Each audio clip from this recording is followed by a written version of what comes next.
Apps pension formula EPF pension, जिसे तकनीकी रूप से कर्मचारी पेंशन योजना एम्प्लॉयज पेंशन स्कीम के रूप में जाना जाता है, कर्मचारी पेंशन योजना के लिए खड़ा है। कर्मचारी भविष्य निधि संगठन ईपीएफओ द्वारा प्रदान की जाने वाली एक सामाजिक सुरक्षा योजना है। यह योजना 58 वर्ष की आयु में सेवानिवृत्ति के बाद संगठित क्षेत्र में काम करने वाले कर्मचारियों के लिए एप्स पेंशन फंड का प्रावधान करती है। Employees apps pension formula. हालांकि कर्मचारी पेंशन योजना एम्प्लॉयज पेंशन स्कीम का लाभ तभी उठाया जा सकता है जब कर्मचारी ने कम से कम 10 वर्षों तक कोई सेवा प्रदान की हो। यह निरंतर सेवा होना जरूरी नहीं है।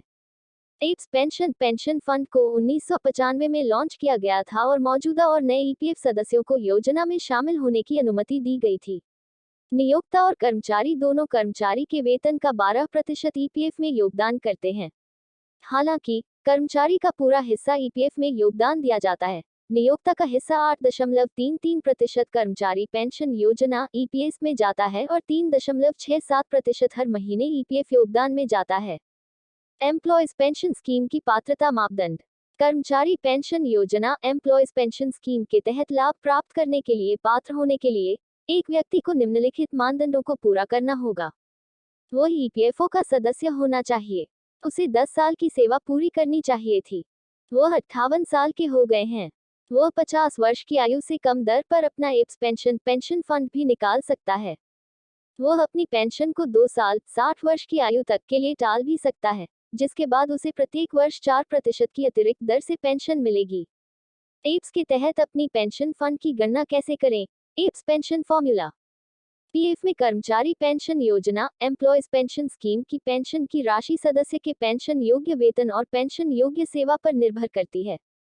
सदस्य की मासिक एप्स पेंशन फंड राशि की गणना निम्नलिखित एफईपीएस सूत्र के अनुसार की जाती है। Apps pension formula. जाने एप्स पेंशन स्कीम में कितनी मिलेगी पेंशन? 15,000 बाय 8.33 से देखें। Sanjay on December 18, 2022, 7:22 PM। Apps pension formula EPF pension, जिसे तकनीकी रूप से कर्मचारी पेंशन योजना एम्प्लॉयज पेंशन स्कीम के रूप में जाना जाता है, कर्मचारी पेंशन योजना के लिए खड़ा है।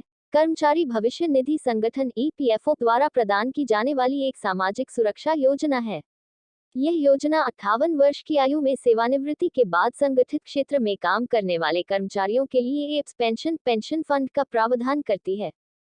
Employees apps pension formula. हालांकि कर्मचारी पेंशन योजना एम्प्लॉयज पेंशन स्कीम का लाभ तभी उठाया जा सकता है जब कर्मचारी ने कम से कम 10 वर्षों तक कोई सेवा प्रदान की हो। यह निरंतर सेवा होना जरूरी नहीं है। एप्स पेंशन फंड को 1995 में लॉन्च किया गया था और मौजूदा और नए ईपीएफ सदस्यों को योजना में शामिल होने की अनुमति दी गई थी। नियोक्ता और कर्मचारी दोनों कर्मचारी के वेतन का 12% ईपीएफ में योगदान करते हैं। हालांकि कर्मचारी का पूरा हिस्सा ईपीएफ में योगदान दिया जाता है। नियोक्ता का हिस्सा 8.33% कर्मचारी पेंशन योजना ईपीएफ में जाता है और 3.67% हर महीने ईपीएफ योगदान में जाता है। एम्प्लॉयज पेंशन स्कीम की पात्रता मापदंड। कर्मचारी पेंशन योजना एम्प्लॉयज पेंशन स्कीम के तहत लाभ प्राप्त करने के लिए पात्र होने के लिए एक व्यक्ति को निम्नलिखित मानदंडों को पूरा करना होगा। वह ईपीएफओ का सदस्य होना चाहिए। उसे 10 साल की सेवा पूरी करनी चाहिए थी। वह 58 साल के हो गए हैं। वह 50 वर्ष की आयु से कम दर पर अपना एप्स पेंशन फंड भी निकाल सकता है।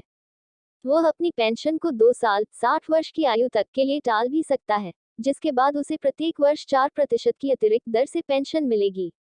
एप्स के तहत अपनी पेंशन फंड की गणना कैसे करें? Apps pension formula.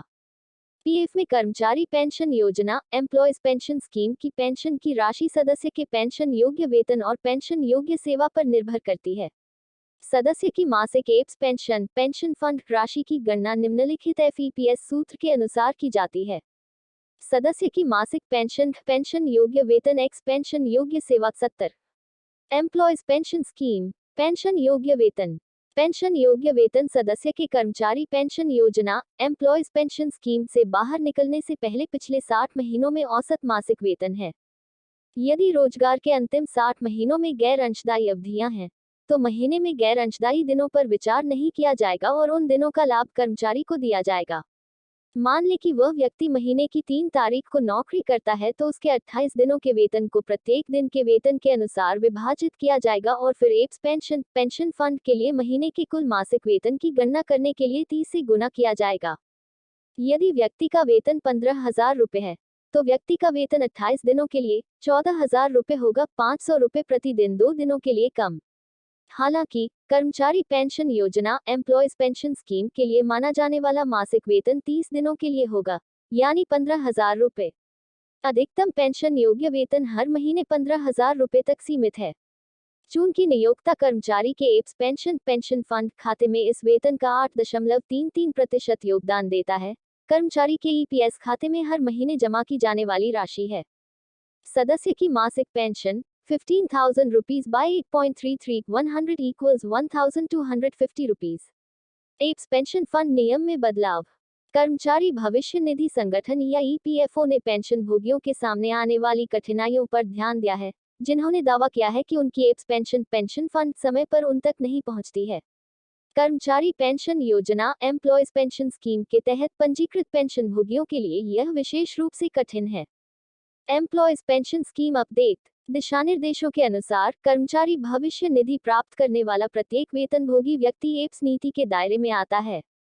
हालांकि हाल ही में ईपीएफओ ने नियत तारीख के भीतर अपनी एप्स पेंशन फंड प्राप्त नहीं करने के लिए उनके सामने आने वाली कठिनाइयों को ध्यान में रखते हुए पेंशनभोगी के खाते में यह पैसा कब जमा किया जाएगा, इस पर कर्मचारी पेंशन योजना एम्प्लॉयज पेंशन स्कीम के दिशानिर्देशों में बदलाव किया है।